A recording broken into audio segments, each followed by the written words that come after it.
D'abord, je tenais à remercier les organisateurs pour m'avoir invité et aussi remercier les mesdames et messieurs les autorités, les ministres et les collègues qui sont dans la salle. Et moi, je voulais partager avec vous quelques réflexions sur l'aspect un peu valorisation économique et financière de l'eau, avec un titre qui voulait montrer les différentes perspectives, comment les concilier, voire les réconcilier. Et quand on parle de différentes perspectives, notamment des trois parties prenantes qui sont exposées sur la diapositive, la collectivité nationale, les opérateurs de services au sens très large, on va voir, et puis les agricultrices et les agriculteurs qui sont les parties prenantes les plus importantes qui prennent aujourd'hui tous les risques de l'activité. Donc si on regarde rapidement la collectivité nationale, je pense que, comme moi, vous tous, vous avez pu confronter à des collègues qui sont dans d'autres secteurs ou de la famille qui posent toujours cette question est-ce que l'eau qui est de plus en plus rare, qui est de plus en plus chère à mobiliser, est-ce qu'elle est bien valorisée dans le secteur agroalimentaire? Et puis il y a cette deuxième question qui apparaît de temps en temps dans les journaux avec ce concept d'exportation de l'eau. Est-ce que le Maroc n'exporte pas trop d'eau alors qu'il en manque pour le pays? Donc, pour donner quelques éléments de réponse modestement à ces deux questions, on a utilisé le concept que vous avez commencé à voir de d'eau virtuelle ou d'empreinte de l'eau, qui est une méthodologie de l'UNESCO et IHE, qu'on a couplé avec les résultats d'un travail qu'on a fait avec la direction de la stratégie des statistiques sur la matrice sociale de comptabilité et la désagrégation du compte économique de l'agriculture. Pourquoi c'est intéressant? Parce que ce concept d'empreinte de l'eau ou d'eau virtuelle, elle considère trois types d'eau. Je rappelle très vite. L'eau bleue, qui est l'eau qu'on apporte via l'irrigation, l'eau artificielle entre guillemets. L'eau verte, c'est l'eau que les plantes et les forêts consomment naturellement.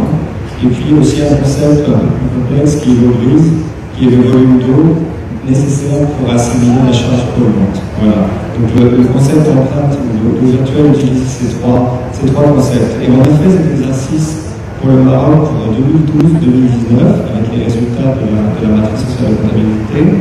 Et on a obtenu les résultats suivants. Et un constat intéressant que vous voyez en couleur violet, je vérifie la couleur, c'est que la majeure partie de l'eau qui est utilisée sur le territoire marocain est consommée dans des produits agroalimentaires marocains. C'est la partie violette. Ou mauve clair. De ce total de l'eau, et c'est essentiellement de l'eau verte. Il y a l'eau verte, il y a le bleu, mais c'est l'eau verte qui correspond au plus grand volume. Et de ce volume, seulement sur la période 2012-2019, 5,2% de ce volume d'eau était exporté sous forme de produits d'arboriculture, de maraîchage et éventuellement d'huile d'olive. Et à ce volume donc, qui est consommé sur place, une partie est exportée, s'ajoute évidemment toute l'eau virtuelle qui est contenue dans les importations, notamment les céréales, mais aussi certains produits de l'alimentation animale. Et le résultat global de ça nous a paru intéressant, puisque au-delà des chiffres, c'est plutôt le ratio. On a vu que le bilan est virtuel, le bilan virtuel est positif, pardon.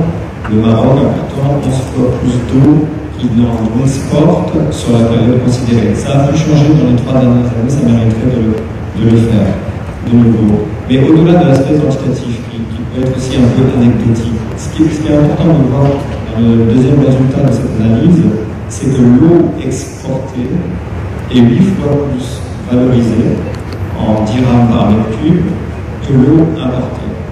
Et ça paraît une logique importante, connaissant la rareté de l'eau, le stress hydrique qu'on a vécu cette année, on vit encore, qui en plus doublé un stress thermique depuis un mois qui complique encore plus la vie. Donc l'eau exportée est plus valorisée que l'eau importée durant la période considérée.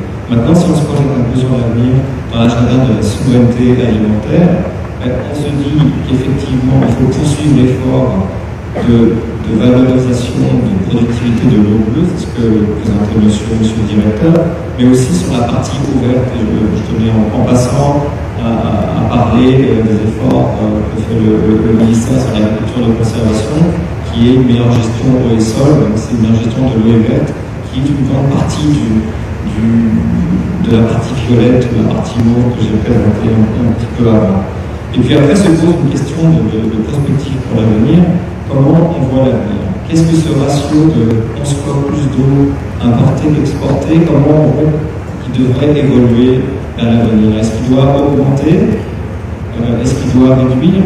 Probablement, l'intuition nous porte à croire qu'il faudrait augmenter ce ratio, mais l'augmenter tout en gardant ce différentiel d'importer de l'eau qui est finalement peu valorisée quand elle est produite à l'étranger et de n'exporter que l'eau qui est extrêmement bien valorisée depuis le Maroc à l'étranger.